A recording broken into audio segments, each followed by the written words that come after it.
moni ndiye kupitiriza nkhani za Hollywood at the moment.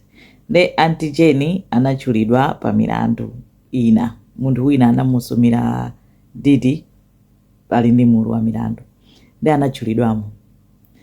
anachulidwa paja anali naiso kalekale ankayenda ndi Diddy yeti. Koyamba anali backup dancer wa Janet Jackson. Tunena Jennifer Lopez. Kenako muliyenda momwemu anakumana ndi Diddy. Mpamene nyengo zawo zina asintha kwamba kuchuka kwambiri yeti after kwamba kuyenda ndi Diddy. Nde achulidwa mulanduwo osati kuti akuzengedwa mulandu koma anakambidwa mu nkhani kunena kuti mu 1999 amachoka kaya ku night club nde anapezeka kuti Diddy amasunga mfuti. Nde anapezeka kuti Diddy anali ndi mfutiyo amasunga anali amayiwo ajelo amasunga mfutiyo mchikwama mwawo koma yenda azipita kuti koma amayiwa pambalipo amakhala kuti mthumba muli chifuti ya abambo.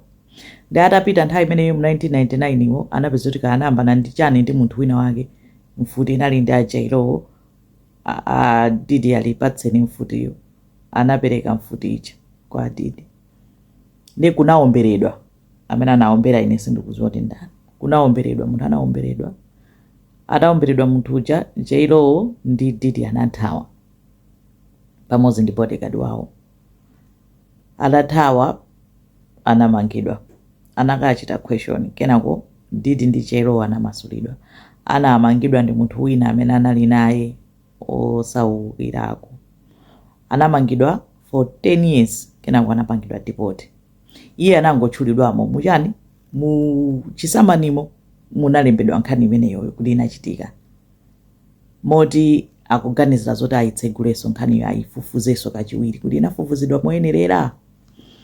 Ndi J-Lo atani apezekamo pamene mugambe kuganiza kuti nanga Batman uja wathawa bwanji. Ena akunena mpekesera kuti munthu uyu anatani anatsinidwa khutu kuti kubwera mkokomo mayi mwatengayo mzimukhudza nkona wangothawa mozatani mosadziwika bwino mpekesera cha abedu koma monga mukuziwira nanga Batman joka angamasewere limodzi. Tunkhani imene ikokolola anthu ambiri ndipo ikokolola anthu ambiri. Tikunena pano Diddy akanika kuyesera kupempha kuti ndikupasani 50 million ndituluseni pa belo awakanira akadali pa suicide watch. Anthu angopanga marizaini anthu agwedezeka atekeseka usati masewera ku Hollywood. Anthu akupanga zonyasa paziko pano zoopsa. Nkhani ndiyoti ziululika anthu akuopa kuti ziululika koma akhoza kutsekedwa pakamwa uyuyu asanaulule kuti anthu ena atetezeke chifukwa zimakhudza anthu ambiri.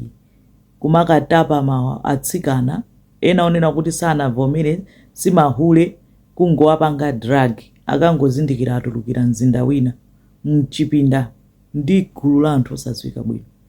Akatero aopsezedwa usayerekeze kuyankhula ukayankhula tikuombera ukayankhula tikupha ukayankhula tani kumapezeka m'malo ngati amene wawo kumachitidwa zipongwe ndi anthu osadziwa koma anthu nkungokhala chete kumaopa kuti tikangoyerekeza kuyankhula andipha.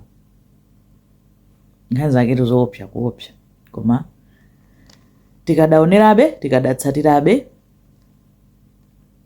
akokanaika aputete chabe zikomo kwambiri.